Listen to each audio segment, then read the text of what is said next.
భాగవత రచనకు ఉపక్రమించే ముందు శ్రీ బమ్మెర పోతన చేసిన శ్రీ మహాలక్ష్మి మరియు శ్రీ వాగ్దేవి స్తుతి శ్రీ పోతన భాగవత పద్యములు భావార్థములతో సహా హరికిన్ పటపురాణి పుణ్యముల ప్రోవర్ధంబు పెన్నిక్క చందురుతో ఉట్టు భారతీగిరి సుతలతో నాడు పూవోడి తామరలందుండెడి ముద్దరాలు జగముల్ మన్నించు ఇల్లాలు భాసురతన్లేములు వాపు తల్లి సిరిచున్ నిత్య కళ్యాణముల్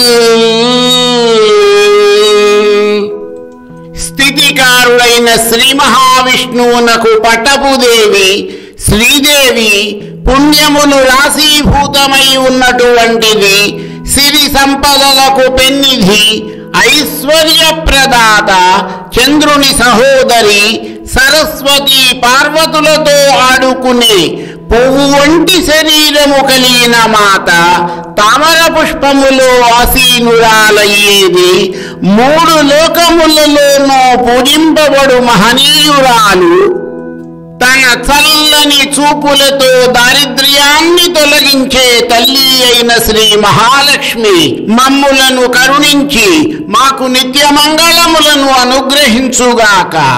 శ్రీమద్ భాగవతమును ప్రారంభించే ముందు మహాకవి పోతన సకల శుభములను అనుగ్రహించమని ముగురమ్మలలో ఒకరైన శ్రీ మహాలక్ష్మీదేవిని ప్రార్థిస్తున్నారు.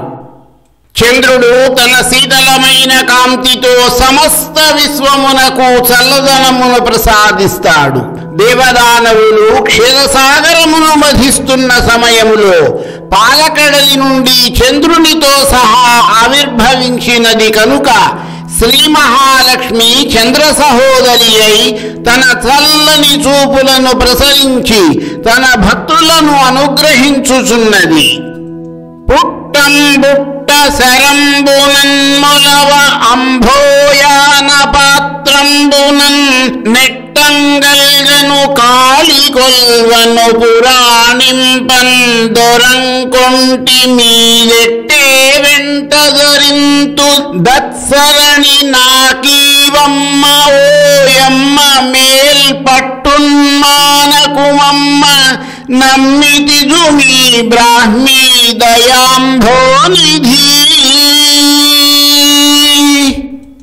భాగవత రచనకు పూనుకునే సందర్భములో బమ్మెర పోతన చేసిన సరస్వతీదేవి స్తుతి ఈ పద్యము. అమ్మా సరస్వతి, పుట్టన్ పుట్ట అనగా నేను పుట్టలో పుట్టిన వాల్మీకిని కాను, రెల్లు పొదలలో పుట్టిన కుమారస్వామిని కూడా కాను, నావలో జన్మించిన వ్యాసుడను కాను, జగన్మాత కాళీ అనుగ్రహమును పొందిన కాళిదాసును కాను.